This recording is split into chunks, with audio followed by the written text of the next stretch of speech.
Today we're going to talk about making earrings, but before we start, I'd like to say a few things about what didn't happen.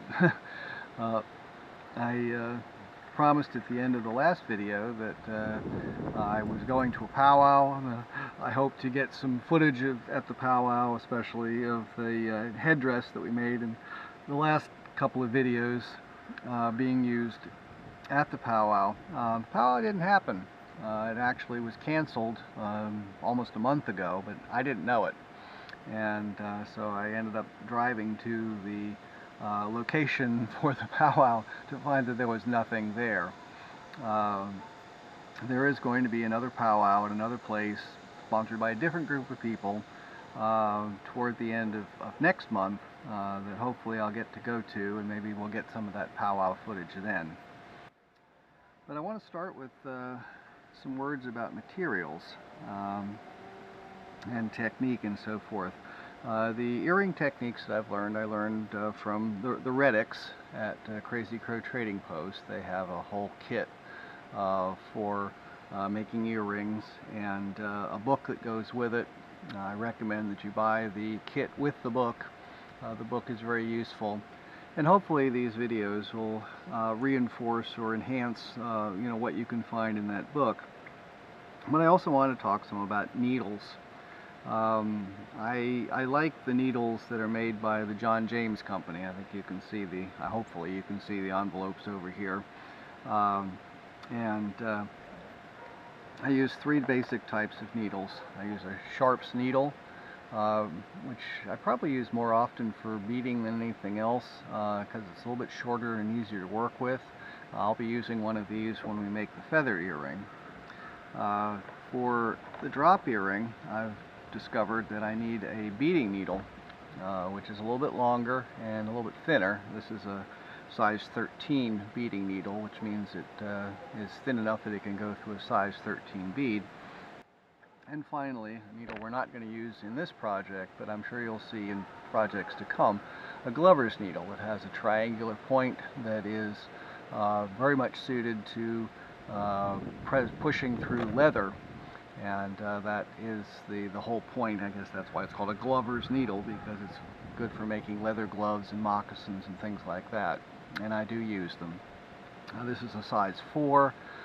You can get them in sizes 1 through 9 at least. From the Sioux Trading Company, Crazy Crow has a slightly more limited variety available. This size 4 seems to work for most of what I do.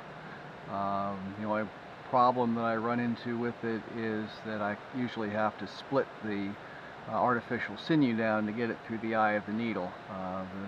The needle eye is a little small for working with artificial sinew. Let's say a few words about thread. For most of my beading projects, I use this Nymo thread. It's very strong, and it's very good for beading projects. And it comes on a spool very much like this, or smaller spools available from Crazy Crow and other places. This is a thread that I use specifically for threading a loom. It's the warp thread that I use when I do loom beading, and no doubt you'll eventually see me use that. This is artificial sinew. I just spoke about it in reference to the glover's needles. You saw some of it used during the headdress project last week. I used quite a bit of it. That's why I have such a big spool. Tools. It's good to have a really good sharp pair of craft scissors. I love these. These are Mundials.